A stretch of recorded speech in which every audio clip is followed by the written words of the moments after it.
እንደለት ጉርስ ናፋቂ እንደ ግለሰብ 3 ነገሮች በተለያየ ቦታም አውርቻቸዋለሁ። እዚህ ጋር አስምሬ አስረግጣለሁ። እንደ ግለሰብ ስለሆነ ማውራው አሁን ራስ ወዳድ ሆናችሁ ነው እንድትሰሙኝ የምፈልገው። ራስ ወዳድ ማለት መጀመሪያ ላይፋችሁን ካልቀየራችሁ ሳንኩራን አትቀይሩ። ሳንኩራንም አይደለም ማንንም አትቀይሩ። እንደ ማህበረሰብም ይህን ታሪክና እሴት ያለው ህዝብ አትመሩ። መጀመሪያ ራስ ወዳድ አይደለም። ራስ ወዳድ ማለት ምንድን ነው የሚለውን ከላይም እስካሁን እስከ መጨረሻው ሳጠቃልልም ታገኙታላችሁ። 3 ነገሮች መርዞች ናቸው ህይወትን ለመቀየር። 3 ነገሮች። አንደኛ አለቃችሁ ኃላፊ፣ 2ኛ አቴንዳንስ፣ 3ኛ ደመወዝ። እነዚህ መርዞች ናቸው። እነዚህ እያሉ አንድ ሰው በግል ህይወቱም አይቀየርም፣ ማህበረሰብም አይቀየርም። አለቃ፣ ደመወዝ፣ አቴንዳንስ እናጥፋቸዋለን። አለቃን እናጥፋ። ጭንቅላት እያለ እንዴት ሌላ ጭንቅላት ያዝሃል? ማኪያቶ እየጠጣ ነው ከምትወደው ወዳጅ ጋር ና ፈታ ብላል። እዛ ድንገት ስልክ ተደወለ። አለቃ ነው። ድንብር ብለህ ተነሳ። ማኪያቶ ሱሪ ላይ ተደፋ።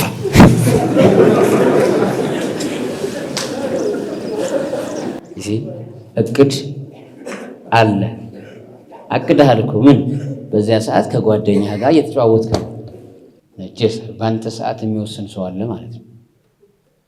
ለምንድን ነው አለቃ የሚደውለው? አሳማኝ ምክንያት ከሌለው አለቃ ማዘዝ አይችልም፣ መደወል አይችልም። ክፍተት ከሌለበት በቀር የትኛውም አለቃ አይደውልም፣ የፈለገ ቢሆን።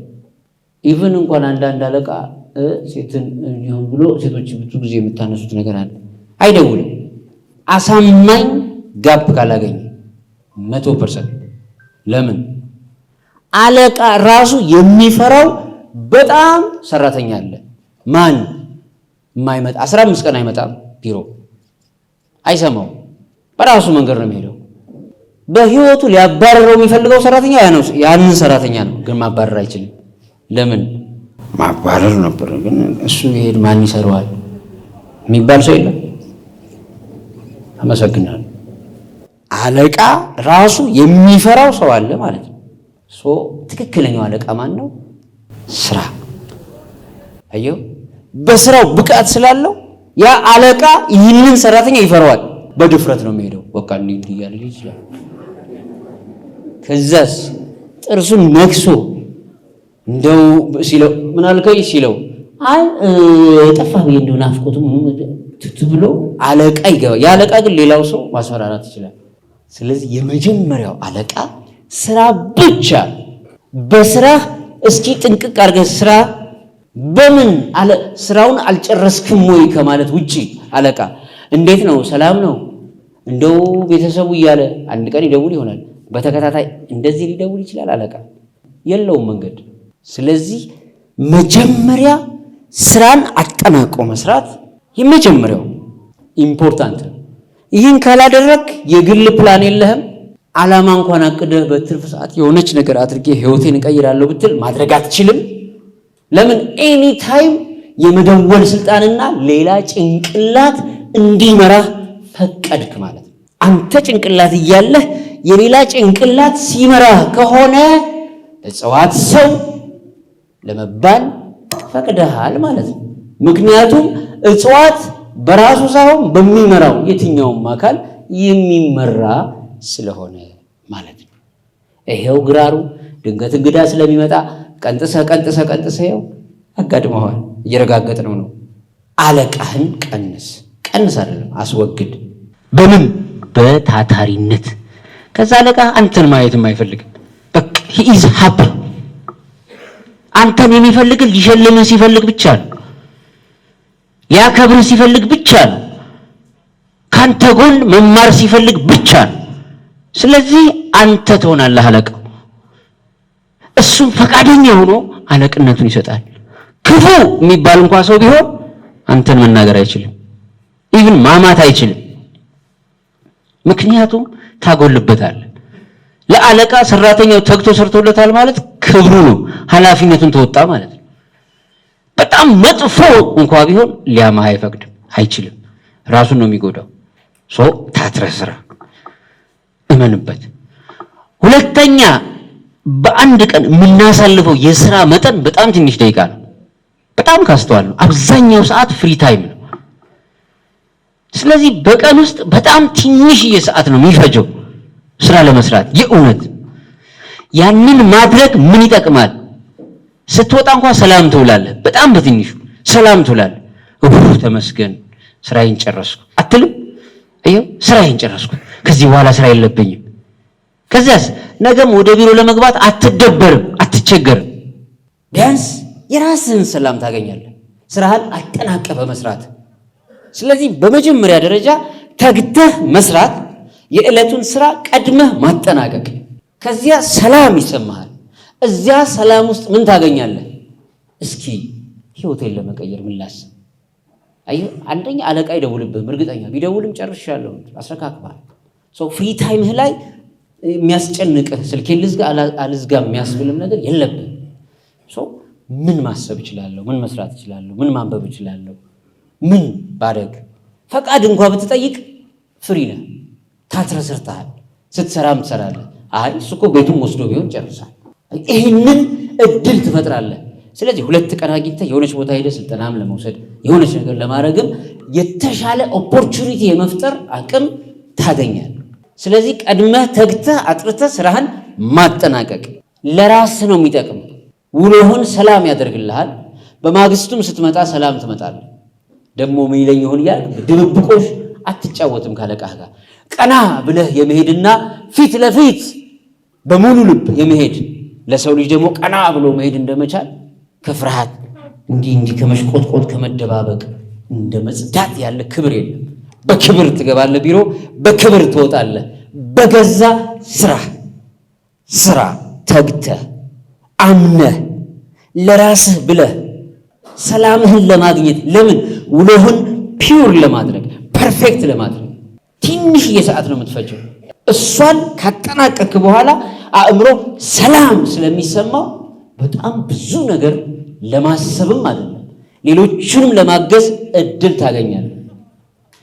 ካጠገብህ ያለን ስራ የተደራረበበትን ባልንጀራህን ለመደገፍ ጊዜ አገኘህ ማለት ደግሞ ሰው ለሰው በመኖር የሚያገኘውን እርካታ መሸለም በቃ ማለት ነው።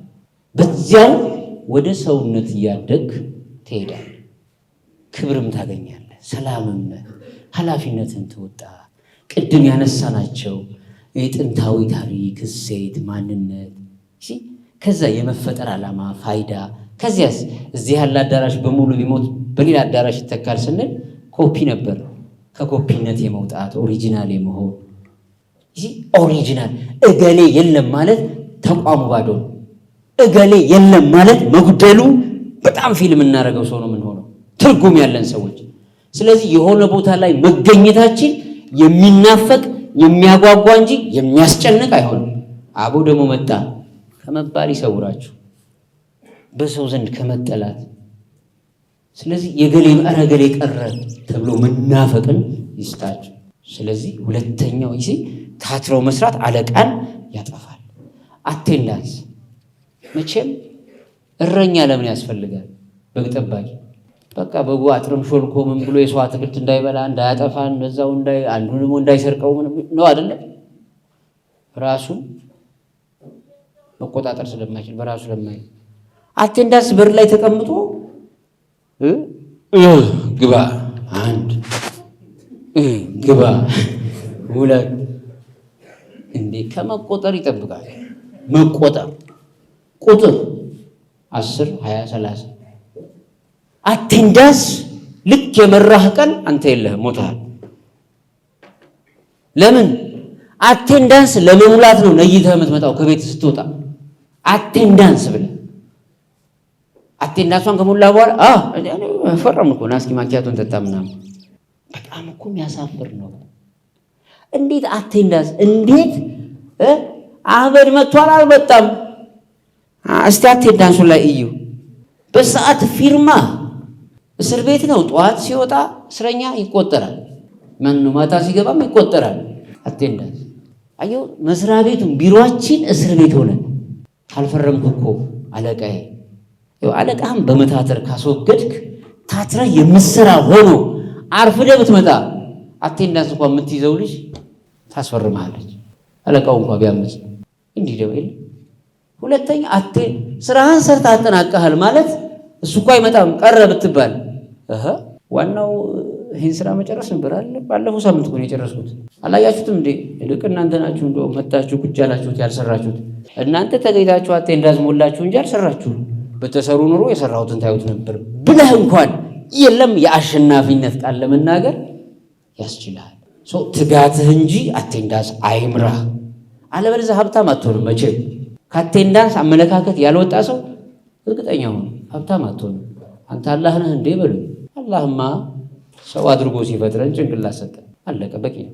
ጭንቅላት ሰጠን ማለት ተምረህ ወቅ እያለን ነው። በአቴንዳንስ ያመነ ሰው ሁሉ ድሃ ነው። በአጋጣሚ በሎተሪ በሆነ ተአምር ገንዘብ ታላገኘ ወይ የሆነ መሬት ምናምን አፈላልጎት አልሆነ በቀር መስላችሁ። ጎበዝ ተማሪዎች እስቲ ይሄን ሲምፕል ላንሳላችሁ።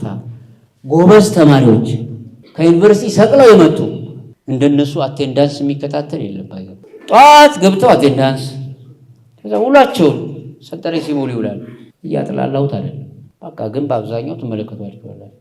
አትስቀሉ ዩኒቨርሲቲ ግዴለሽንም አይደለም በጣም ታታሪነት ይመስላችኋል። ስለዚህ ጠዋት በጠዋት መገኘት፣ አለባበሳቸውን ምናምን ማሳመር። ከዚያስ 20 ዓመት ሙሉ የሆነ ቦታ ላይ ታገኛቸዋላችሁ። ግንስ ተግቶ የሚሰራው ታትሮ የሚሰራው አንድ ቦታ ላይ 2 ዓመት ላይቆይ ይችላል። ላይቆይ የሚችለው ሰልችቶት አይደለም አድጎ ነው። እገሌ አንተ አይገርም በትጎ አንዴ ከመጣ እኮ 4 ወር ይሆን ለዞን ወሰደው እዛ አዲስ አበባ ገባ እኮ አላየሁም እንደዚህ ጋር እኮ እኛ ጋር ሲሰራ እንደ እንትና የሚባለው እንትና ባለሀብቱ ወሰደው እዛ ጋር ሆኖ እንደ ቀላል አትባለፈው ሲመጣ ራሱ እኮ 1 ዓመት ባልሞላ ቆይታ ውስጥ እዚህ አብሯችሁ በምን ፍሳ ምናምን በሚባል የደሞዝ ስኬል ተሰልፈው ደሞዝተኛ የነበረው ሰው 1 ዓመት 2 ዓመት ውስጥ በቃ ጭንቅላታችን ነው ሀብቱ። ፋክቱ ይሄ ነው። በፍጹም እንዳታምን በአቴንዳንስ ነምበር 1 ተግተህ ስራ እንጂ አለቃህን ግደል። 2ኛ በሽጉጥ እንዳትተኩስ። 3ኛ ደመወዝ። የደመወዝን ትርጉም በጣም አስምራችሁ ያዙ። ደመወዝ ማለት አለኝ እና የለኝም ማለት ነው። እየኖርኩም ነው እየሞትኩም ነው እንደማለት ነው። ብርሃንም ነው ጨለማም ነው ደመወዝ። አንዱን አይደለም።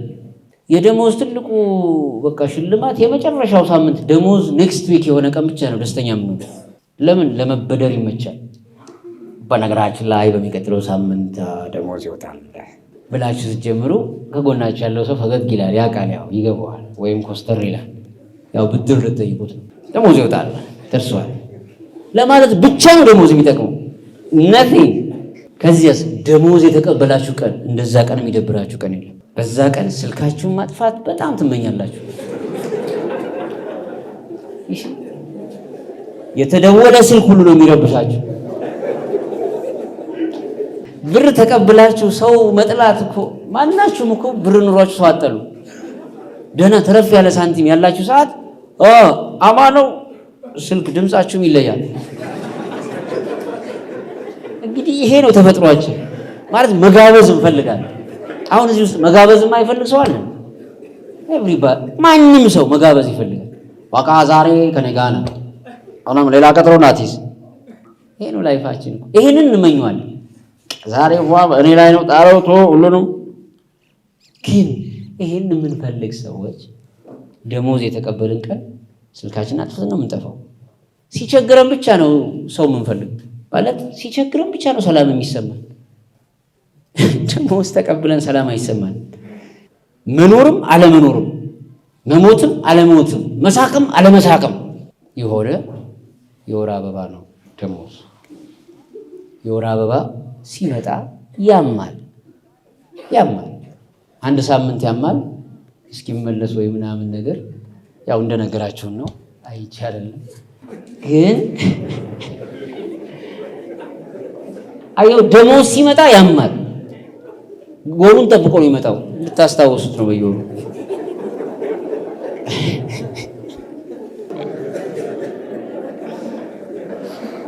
አያችሁት? በዚህ መንፈስ ውስጥ ሆነን ጧት ገብተን አቴንዳንስ ያል አቦን ምን አባቱን በአክሽ አቴንዳንሱን አምጪው ደግሞ አንቺ ምን እኛ ምን መጣው እኮ አቴንዳንስ ለመሙላት ነው ምናምን እንደዚህ የሚል ይሆናል ህይወቱ። ሁለተኛ የመስራት ተስፋም የለንም፣ ጨልሞብን ነው የምንሰራው ቢሮ የምንገባው።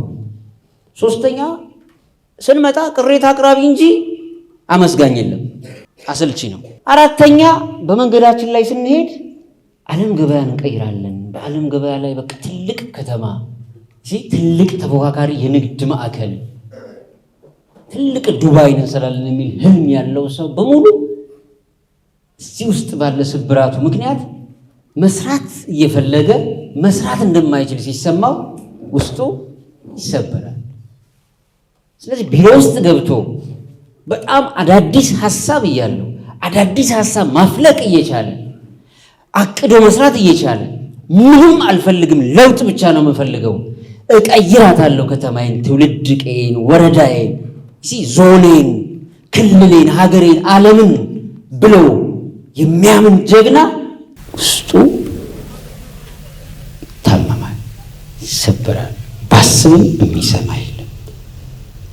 እኔ ለደሞዝም አይደለም ምንም ነገር ልታገኝ እንድሰራ ሁኔታዎች ብቻ ይመቻቹልኝ የሚል በጣም ብዙ ሰው አለ።